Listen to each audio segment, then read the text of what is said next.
नमस्कार, स्वागत है आप सभी का। दूरदर्शन समाचार आप देख रहे हैं और देश दुनिया की ताज़ा तरीन खबरों को लेकर हाजिर हूं मैं कृतिका। अगले आधा घंटे में हम बात करेंगे देश दुनिया से जुड़ी तमाम बड़ी खबरों की, जिसमें बात होगी देश की राजधानी दिल्ली में जल संकट को लेकर। लेकिन सबसे पहले नजर डालेंगे इस वक्त की अहम सुर्खियों पर।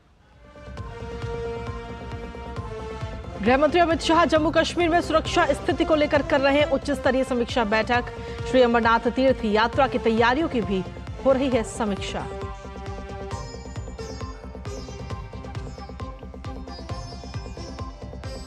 दिल्ली में पानी की किल्लत को लेकर भाजपा का 14 जगह पर विरोध प्रदर्शन जारी। भाजपा के सांसद और विधायकों ने आप सरकार के खिलाफ खोला मोर्चा।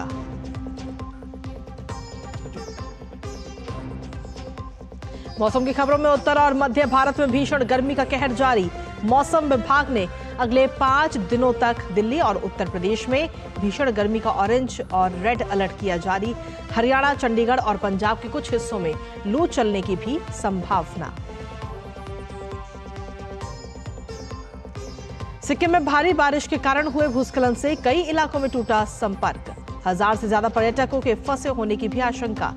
सीमा सड़क संगठन संपर्क बहाल करने के काम में जुटी। उपराष्ट्रपति जगदीप धनखड़ आज संसद भवन परिसर में प्रेरणा स्थल का करेंगे लोकार्पण। एक जगह रखी जाएंगी सभी महापुरुषों की प्रतिमाएं। और देश भर में गंगा दशहरा का त्योहार श्रद्धा भाव के साथ मनाया जा रहा है। प्रयागराज और हरिद्वार में श्रद्धालुओं ने बड़ी संख्या में किया पावन स्नान। तो ये थी अहम सुर्खियां और अहम सुर्खियों के बाद अब खबरों में विस्तार से बात करेंगे। जहां राजधानी दिल्ली की अगर बात करें तो यहां जम्मू कश्मीर में सुरक्षा स्थिति और श्री अमरनाथ यात्रा की तैयारियों की समीक्षा को लेकर महत्वपूर्ण मीटिंग चल रही है। दिल्ली के नॉर्थ ब्लॉक स्थित गृह मंत्रालय में बैठक की अध्यक्षता केंद्रीय गृह मंत्री अमित शाह कर रहे हैं। बैठक में जम्मू कश्मीर के उपराज्यपाल मनोज सिन्हा, भारत के राष्ट्रीय सुरक्षा सलाहकार अजीत कुमार डोभाल, सेना और स्थानीय पुलिस के अधिकारी भी इस अहम मीटिंग में शामिल हैं। तो अमित शाह की अध्यक्षता में ये मीटिंग इस वक्त हो रही है और इस बैठक में एलजी मनोज सिन्हा भी मौजूद है। साथ ही एनएसए अजीत डोभाल भी इस मीटिंग में शामिल हैं। तो काफी महत्वपूर्ण ये अहम बैठक और इसी पर ताज़ा अपडेट लेते हैं। हमारे साथ में हमारे सहयोगी मुकेश शुक्ला इस वक्त जुड़ रहे हैं। मुकेश, फिलहाल क्या कुछ ताज़ा अपडेट है आपके पास में आज अभी फिलहाल इस वक्त हो रही इस अहम बैठक को लेकर के, क्योंकि काफ़ी अहम बैठक है। अमरनाथ यात्रा भी इन दिनों अब शुरू होने वाली है, तो ऐसे में किस तरह की तैयारियां हैं, उन तमाम चीज़ों को लेकर ये बैठक? बिल्कुल एक महत्वपूर्ण बैठक है और जिस तरह से मोदी सरकार के 3.0 के गठन के बाद होम मिनिस्ट्री ने ये इम्पोर्टेंट बैठक बुलाई है और आपने देखा होगा बीते कुछ दिनों में किस तरह से जम्मू कश्मीर में अलग अलग इलाकों में आतंकी हमले देखने को मिले, आतंकी वारदातें देखने को मिली। उस पर संज्ञान लेते हुए यहाँ पर तमाम आला अधिकारियों को बुलाया गया है। खुद यहाँ पर गवर्नर मौजूद हैं, आर्मी चीफ यहाँ पर मौजूद हैं, CISF के और ITBP के यहाँ पर आला अधिकारी मौजूद हैं और तमाम जम्मू कश्मीर के बड़े अधिकारी जो सुरक्षा से जुड़े हुए हैं, रॉ इंटेलिजेंस के अधिकारी यहाँ पर मौजूद हैं। और सबको बता दूं कि जो आतंकी हमले थे उनको अब आगे ना हो पाए, उन पर किस तरह से लगाम लगाई जाए, क्योंकि बीते वर्षों में आपने देखा शानदार तरीके से जम्मू कश्मीर में आवाम रह रही थी और उनका जो पालन पोषण था ठीक चल रहा था। जिस तरह से वहाँ पर सुकून था, लाल चौक जाए कहीं भी जाए तो किसी तरह की कोई टारगेटिंग नहीं होती थी। लेकिन अभी कुछ दिनों पहले जो 9 जून को पहली वारदात वहाँ देखने को मिली, एक बस पर आतंकियों ने हमला करके 9 तीर्थ यात्रियों को जब मौत के घाट उतार दिया तो उसकी कड़ी निंदा की गई चारों तरफ से। उसके बाद ये हाई अलर्ट मीटिंग बुलाई गई। 29 जून से अमरनाथ यात्रा शुरू होनी है, उसके मद्देनजर तमाम सुरक्षा के जो पैमाने हैं उस पर नजर रखी जाएगी। जिस तरह से सीमा उस पार से घुसपैठ हो रही है, उन घुसपैठ पर लगाम लगाने की कोशिश की जाएगी। एक बार फिर से जो प्रशासन है वो अलर्ट मोड पर आ गया है, खुद गृह मंत्रालय अलर्ट मोड पर आ गया है और इस बड़ी मीटिंग को खुद अमित शाह इस समय चेयर कर रहे हैं और एक एक पहलू पर वो अपनी पैनी नजर रखेंगे। उनको तमाम जो आला अधिकारी हैं प्रेजेंटेशन देंगे। सुरक्षा में अगर कोई चूक है या सुरक्षा में कोई जरूरत है, किसी और यूनिट की जरूरत है तो वहां पर उसकी एस्टैब्लिशमेंट बढ़ाई जाएगी। तमाम इलाकों में गश्त को बढ़ाया जाएगा।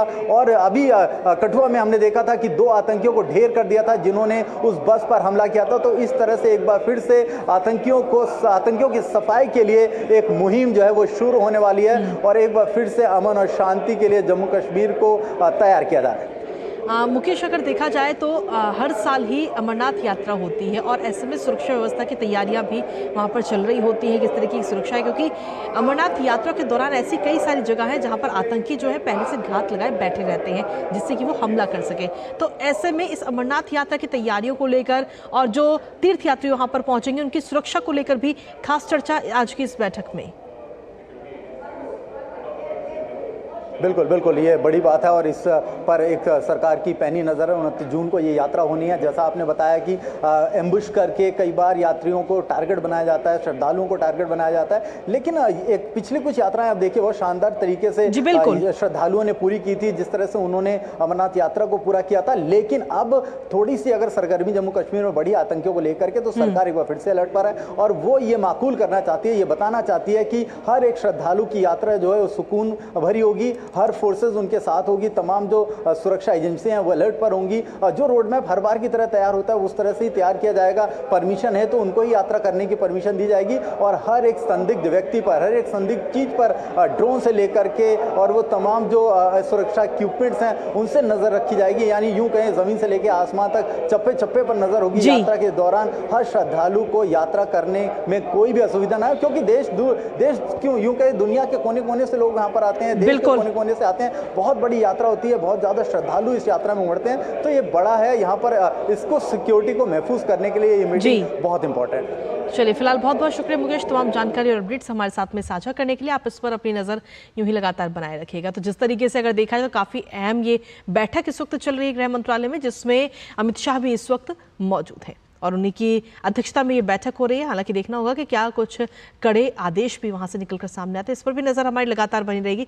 लेकिन इसके साथ ही अन्य खबरों का भी रुख कर लेते हैं, जहां तीसरी बार प्रधानमंत्री बनने के बाद प्रधानमंत्री नरेंद्र मोदी पहली बार अब मन की बात कार्यक्रम के माध्यम से देश को संबोधित करेंगे। मासिक रेडियो कार्यक्रम मन की बात का आयोजन 30 जून रविवार को देश भर में भव्य स्तर पर आयोजित किया जाएगा। इस कार्यक्रम के लिए आप भी अपने विचार एवं सुझाव साझा कर सकते हैं। प्रधानमंत्री मोदी उनमें से कुछ चयनित विचारों एवं सुझावों को अपने कार्यक्रम में भी शामिल करेंगे।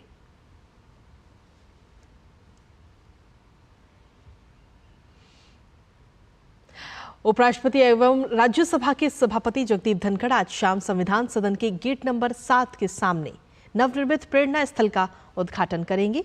इस अवसर पर राज्यसभा के उप सभापति और संसदीय कार्य मंत्री भी उपस्थित रहेंगे। कार्यक्रम में राज्यसभा और लोकसभा के सभी सदस्यों को भी आमंत्रित किया गया है। संसद भवन परिसर में महान नेताओं और स्वतंत्रता सेनानियों की प्रतिमाएं स्थापित हैं।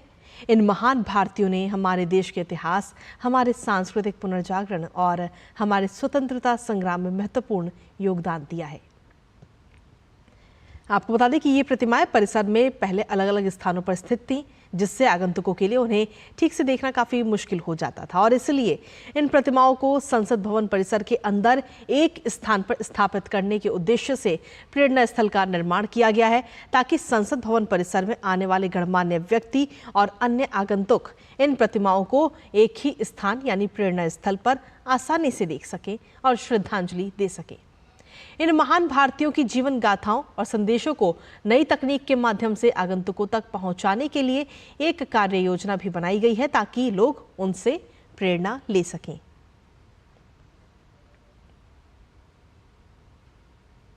देश की राजधानी दिल्ली गंभीर जल संकट से इन दिनों जूझ रही है। भीषण गर्मी और पानी के लिए पड़ोसी राज्यों पर निर्भरता के कारण दिल्ली की लगभग 3 करोड़ आबादी को परेशानी का सामना करना पड़ रहा है और ऐसे में दिल्ली के विभिन्न इलाकों में टैंकरों से पानी की सप्लाई की जा रही है। दिल्ली के गोविंदपुरी और ओखला इलाके में टैंकरों के जरिए लोगों को पानी की आपूर्ति की जा रही है, जहां घंटों तक वाटर टैंकरों का इंतजार करने के बावजूद भी लोगों को पानी नहीं मिल पा रहा और हालात ये है कि लोग पानी के लिए टैंकरों पर चढ़ रहे हैं।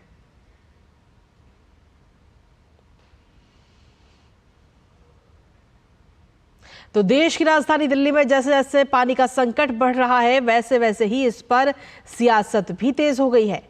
कल तक साथ साथ चुनाव लड़ने वाली पार्टी अब पानी को लेकर आमने सामने हो गई हैं। जल संकट पर कांग्रेस ने भी आप को घेरना शुरू कर दिया है, तो वहीं जल संकट को लेकर आज भी बीजेपी दिल्ली भर में विरोध प्रदर्शन कर रही है। दिल्ली बीजेपी अध्यक्ष वीरेंद्र सचदेवा के नेतृत्व में आज दिल्ली के सभी 14 संगठनात्मक जिलों में अरविंद केजरीवाल सरकार के भ्रष्टाचार एवं लापरवाही के चलते उत्पन्न जल संकट के विरोध में प्रदर्शन किया जा रहा है। बीजेपी के सभी सांसद भी इस विरोध प्रदर्शन में भाग ले रहे हैं।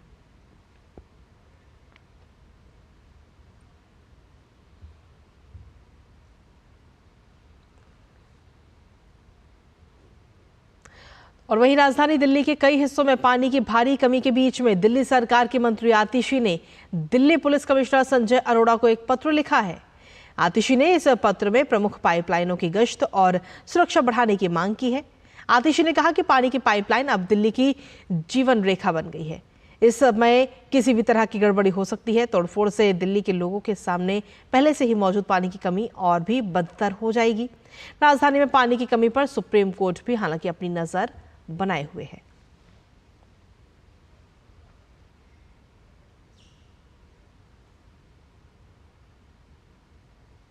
तो दिल्ली में जल संकट पर पश्चिमी दिल्ली लोकसभा क्षेत्र से नवनिर्वाचित भाजपा सांसद कमलजीत सहरावत ने कहा है कि दिल्ली सरकार केंद्र सरकार और हरियाणा सरकार पर झूठे आरोप लगा रही है।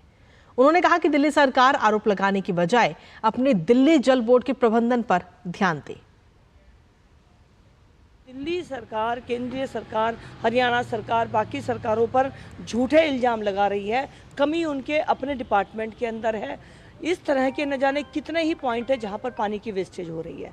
ना वो जो उनके एसटीपी पॉइंट हैं उनको रखाव कर पा रही है, ना वो इस तरह के पॉइंट्स जो वहां पे वेस्टेज हो रही है उनको रोक पा रही है। तो ये बहुत बड़ा एक आप कहिए अपराध है दिल्ली की जनता के साथ कि इस तरह का काम हो रहा है, उनके नाक के नीचे हो रहा है। द्वारका के दिल्ली जल बोर्ड के अधिकारियों को सारी बात पता है, फिर भी इसके ऊपर कोई संज्ञान नहीं लिया जा रहा। इस पानी से लोग यहाँ पर गाड़ियाँ धोते हैं, पानी यहाँ पर वेस्ट होता है और सारा यहाँ पर सीवर के पानी में मिलता है। तो हमारा आज आपके माध्यम से कहना है कि बार बार हम इस बात को उठा रहे हैं कि दिल्ली सरकार झूठे इल्जाम लगाने की बजाय अपने दिल्ली जल बोर्ड की मैनेजमेंट पर ध्यान दे तो दिल्ली की जनता की प्यास बुझ सकती है, दिल्ली की जनता की पानी की जरूरत पूरी हो सकती है। और दिल्ली में बढ़ते हुए इस जल संकट के बीच भारतीय जनता पार्टी लगातार आम आदमी पार्टी की सरकार पर हमलावर है। आम आदमी पार्टी की सरकार की नीतियों के खिलाफ प्रदर्शन कर रहे लोगों से बात की है हमारे संवाददाता अमरेंद्र गुप्ता ने। क्या कुछ कहना है इन तमाम लोगों का, आइए आपको सुनाते हैं। दिल्ली में एक और जहां गर्मी से लोग हाहाकार कर रहे हैं, वहीं दिल्ली की जनता त्रस्त है पानी के लिए। दिल्ली इस समय पानी की किल्लत से जूझ रही है और लगातार पानी की एक बूंद को लेकर लड़ाई को देखा जा सकता है और लगातार सवाल उठ रहे हैं कि आखिर क्या वजह है कि दिल्ली की आम आदमी पार्टी की जो सरकार है वो पानी देने में असफल रही और क्यों नहीं दिल्ली की प्यास को आम आदमी पार्टी की सरकार बुझा रही है। और लगभग इस तरह की तस्वीर आप पूरे दिल्ली में आज देखी जा सकती है, जहां पर इस समय पानी की समस्या को लेकर दिल्ली सरकार के विरोध में भारतीय जनता पार्टी लगातार विरोध प्रदर्शन कर रही है और उन मुद्दों को तलाशने का प्रयास कर रही है कि आखिर वो क्या वजह है जिसकी वजह से आज ये दिक्कत आनी पड़ी। दिल्ली सरकार की ये दायित्व था कि वो गर्मी आने से पहले इस बात की चिंता करती कि उन्होंने पानी को स्टोर कैसे करना है, उनको ट्रीटमेंट प्लांट लगाने चाहिए थे। इस काम के लिए किसने रोका था उनको? वो लीकेज को बंद क्यों नहीं कर पा रहे?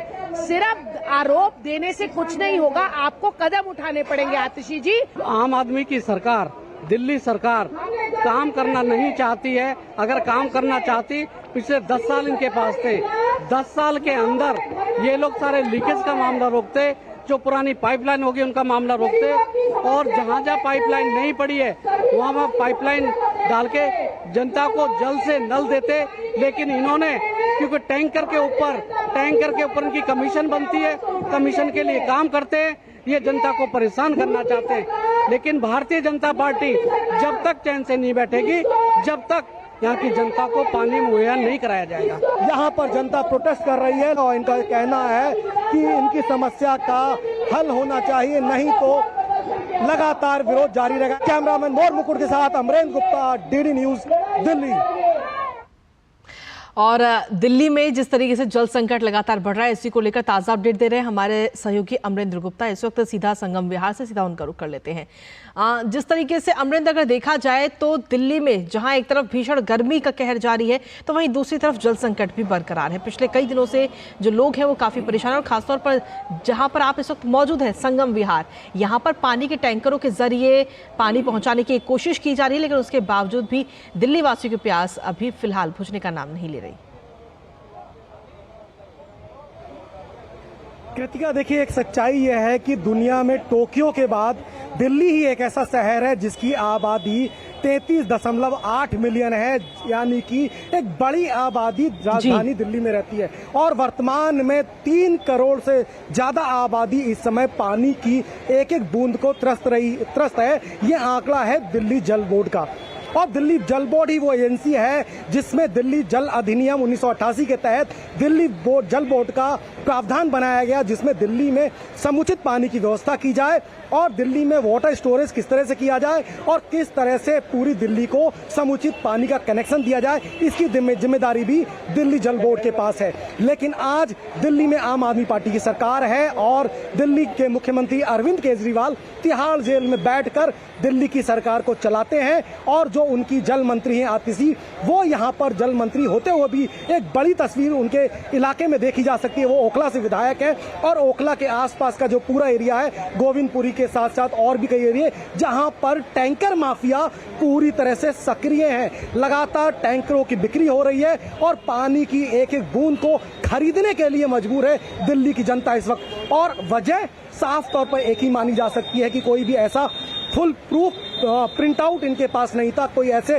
प्रावधान नहीं थे जिसको लेकर दिल्ली सरकार ने पहले से तैयारी की है। क्योंकि दिल्ली की सरकार इस तरह की समस्या से पिछले कई सालों से जूझ रही है और ये बात कोई नई नहीं है दिल्ली के लिए। और जिस तरह से आतिशी अब इस समस्या के बाद सामने आती हैं और कहती हैं कि हमें हरियाणा पानी नहीं दे रहा, हमें हिमाचल प्रदेश पानी नहीं दे रहा, दिल्ली का जो जल स्रोत है 40% जो जल स्रोत है मैडम कृतिका जी, वो जो है निम्नलिखित कई जो उत्तर प्रदेश हरियाणा की जो नदियां हैं उनके ऊपर डिपेंड है। और जो सुप्रीम कोर्ट में जब ये गए तो सुप्रीम कोर्ट ने भी यही बात कही कि हमने हरियाणा को बोला है पानी देने के लिए, हमने हिमाचल को बोला है पानी देने के लिए, दिल्ली जल बोर्ड से भी आप संपर्क करें। हम कोई ऐसी एजेंसी नहीं है जो हम आपको पानी दे सके, लेकिन इस मामले में आपको आगे बढ़ना है। लेकिन आज देखिए दिल्ली की कमतर तस्वीर यही है औसतन पूरी दिल्ली में इस वक्त 14 इलाकों में, जो दिल्ली के 14 इलाके हैं, वहां पे भारतीय जनता पार्टी का एक प्रोटेस्ट हो रहा है। और मैं जहां पर हूं,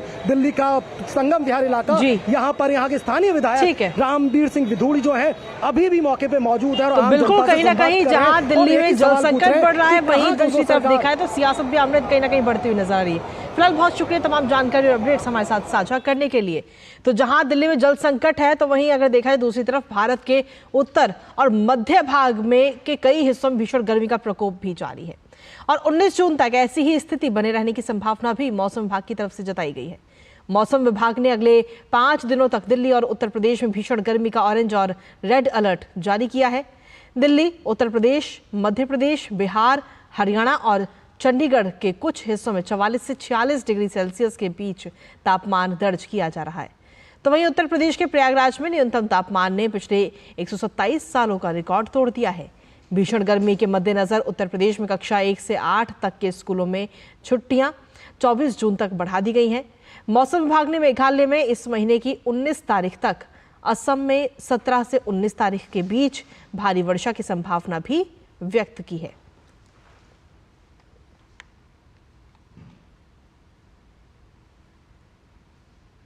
और पिछले 4 दिनों से लगातार हो रही बारिश ने उत्तरी सिक्किम में काफी तबाही मचाई है।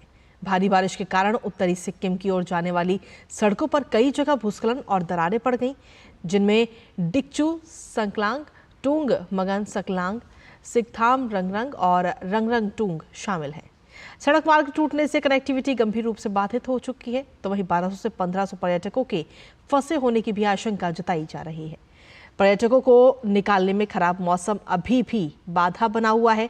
स्थिति की गंभीरता को देखते हुए सीमा सड़क संगठन ने तत्काल बहाली के प्रयास किए हैं। इसके अतिरिक्त बीआरओ ने नागा की ओर से गंगटोक चुंगथांग सड़क पर स्लाइड को साफ करना भी शुरू कर दिया है, जिसके बाद नागा और लंथाखोला के बीच कनेक्टिविटी सफलतापूर्वक बहाल हो चुकी है। बीते कल सिक्किम के मुख्यमंत्री प्रेम सिंह तमांग ने प्रभावित इलाके का दौरा किया था। तमांग ने सभी मंत्रियों और विधायकों को पीड़ितों की मदद के लिए मैदान में उतरने के निर्देश भी दिए थे।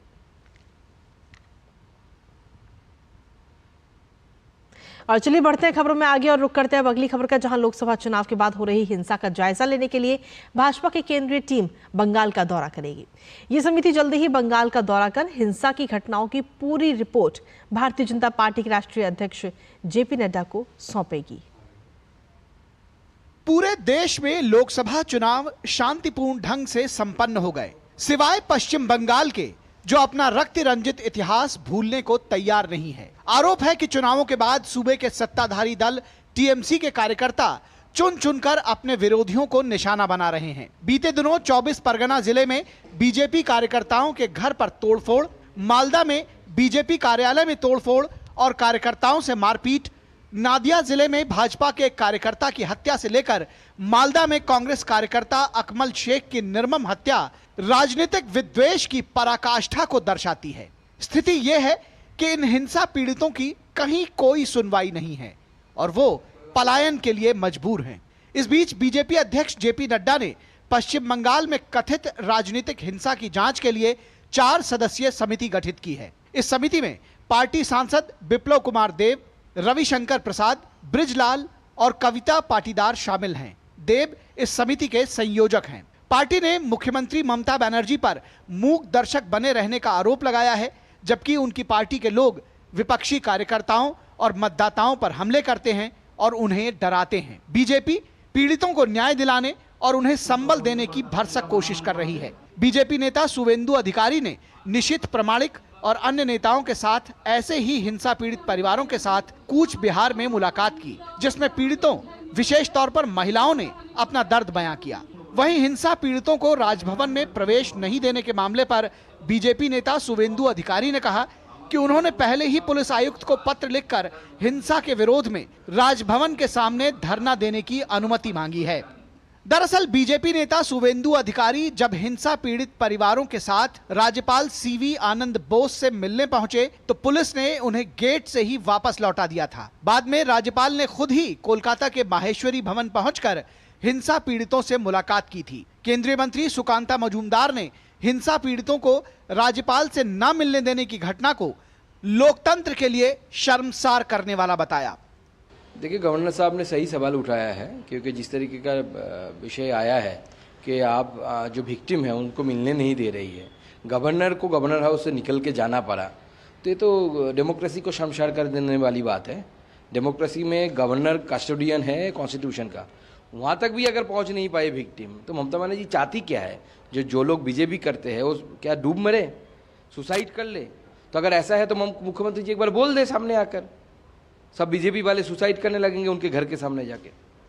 इससे पहले बीजेपी ने हिंसा की घटनाओं को लेकर कोलकाता हाईकोर्ट का रुख किया था और हाईकोर्ट ने 21 जून तक केंद्रीय सशस्त्र पुलिस बल की तैनाती बढ़ा दी। कोर्ट ने मामले की सुनवाई 18 जून को तय की है। लेकिन विशेष बात है कि ममता बनर्जी और उनकी सरकार इन हिंसा की घटनाओं को सिरे से नकार रही हैं और स्थानीय स्तर पर हिंसा को रोकने की कोई पहल भी नहीं करती। ऐसे में टीएमसी की बीरभूम से सांसद शताब्दी राय का वही बयान सच्चाई बयां करने के लिए काफी है, जिसमें उन्होंने कहा था कि चुनाव बगैर हिंसा के भी जीता जा सकता है और बतौर सांसद उन्होंने खुद ऐसा करके दिखाया है।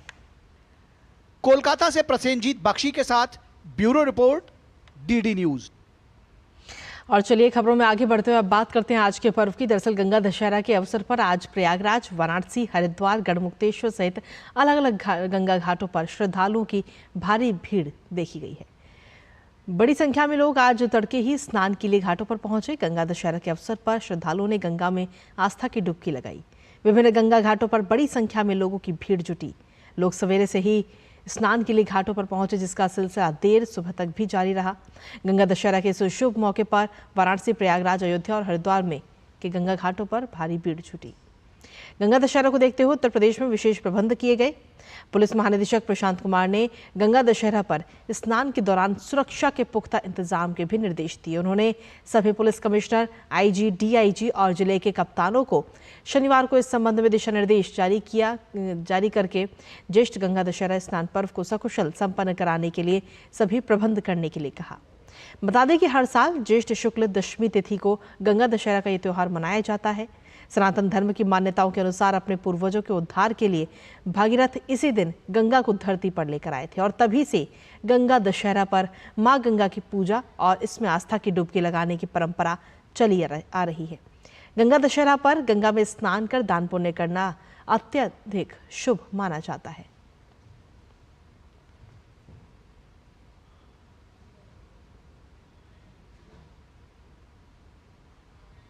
अच्छा से रखेंगी, सबको सद्बुद्धि सद्ज्ञान देगी, सबको उन्नति देंगी। मान्यता है कि साल में एक बार ये गंगा दशहरा आता है, इसमें सारी दुनिया डुबकी लगाती है। आज ये साल भर में ये गंगा दशहरा का त्यौहार पड़ता है, जिसमें सभी पुरुष और स्त्री आज गंगा स्नान करती हैं और गंगा माँ से अपना सब कष्ट दूर करने के लिए विनती करती हैं। जो गंगा माता इतना दयालु हैं कि ये सबकी श्रद्धा से सुनती हैं। आज तो अन्य जगह से आए, आज एमपी से आए हैं, यूपी से आपका देवरिया, रुद्रपुर, सलेमपुर, बेतालपुर, गोरखपुर, आपके आजमगढ़, बिहार, बक्सा, बबुआ, सरा, अन्य जगह से आ रहे। आज मद्रास से भी अधिक लोग आए हैं गंगा स्नान करने के ये महत्व पाने के लिए। अभी तो लमसम हमारे हिसाब से 50-60 हज़ार तो हमने अभी तक तो देख लिया सुबह से। बहुत ही बढ़िया नज़ारा है। बहुत लोग आए हुए हैं दर्शन करने के लिए आज और स्नान करने के लिए। सरकार बहुत काम कर रही है अयोध्या के लिए, क्या हर जगह के लिए, जहां धर्मस्थलीय स्थान है वहां पर काम कर रही है सरकार। और चलिए खबरों में आगे बढ़ते बात करते हैं अब छत्तीसगढ़ की, जहां नारायणपुर में बीते कल नक्सलियों और सुरक्षा बलों के बीच हुई मुठभेड़ में शहीद जवान को आज श्रद्धांजलि दी गई।